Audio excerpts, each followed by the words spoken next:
Welcome back, everybody, to another Frostborn update-ish video. Yes, that's right. The second half of this Frostborn beta test has just dropped, and, well, let's just say it's a little bit interesting. But I'll get into all of that in a moment. But first, if you haven't already, consider subscribing and join my Discord, follow my Twitter. Sometimes I do improv giveaways, stuff like that, so subscribe. Also, I forgot about the poll. You gotta do the poll. You'll see that when, this video goes live. Vote there. It's for an interesting, probably just a very short video, but just a troll video. You'll see soon. But this Frostborn update is interesting.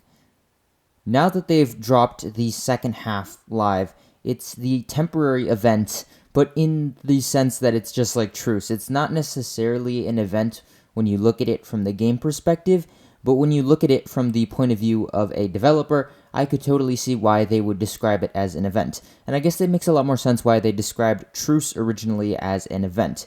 Truce was actually just a 3-month-long event instead of just a change to the rating system. These changes, we can probably look at them as just events. These changes are temporary to the game. People really, really like them. I could see stuff staying permanently, but ultimately, when they say events, they're really just trying out a bunch of different things. So what's this one about? The Supplies Decree. In order to ensure the safe gathering of resources for northern expeditions, I feel like that's a tease for a future thingy, it is now forbidden to attack each other in forest and rocky lands.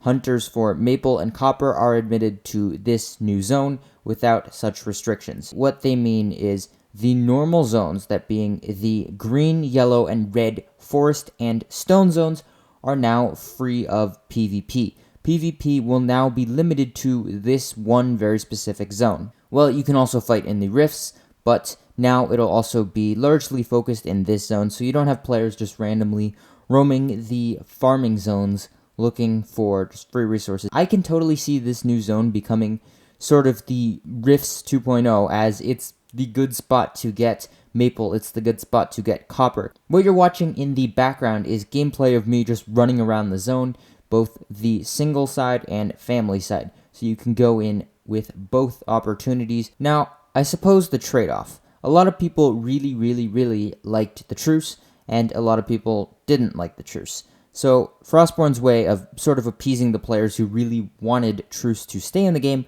is the addition or tweaks of orbs of protection, which have now been called small orbs of protection. Now, I wonder if that means they're going to add large orbs of protection later on. But these small orbs will add your shield 24 hours, and the cost has been reduced to 20 coins in the shop.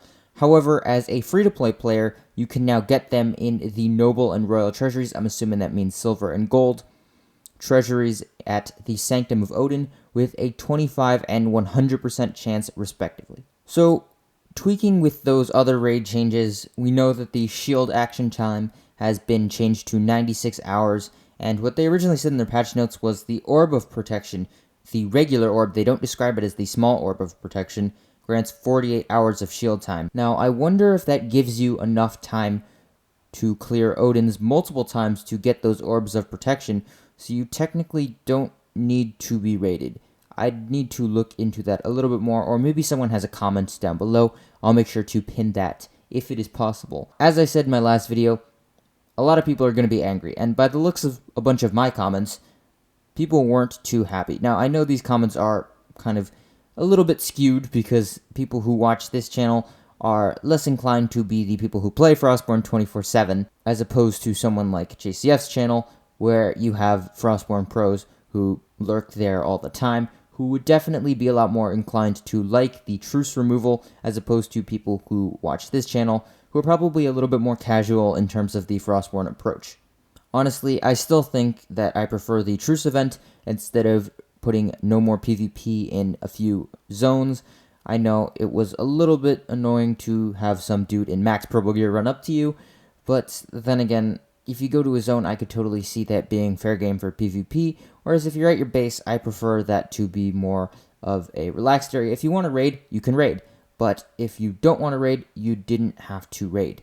And I liked that a lot more than this event, but I suppose I'll see what everyone else thinks. Let me know down below. Do you like this event more, or do you think that truce should still be a thing and that Frostborn did not do enough in order to address the people who really liked truce over everything else? Let me know all of that down below. Subscribe. ZD out.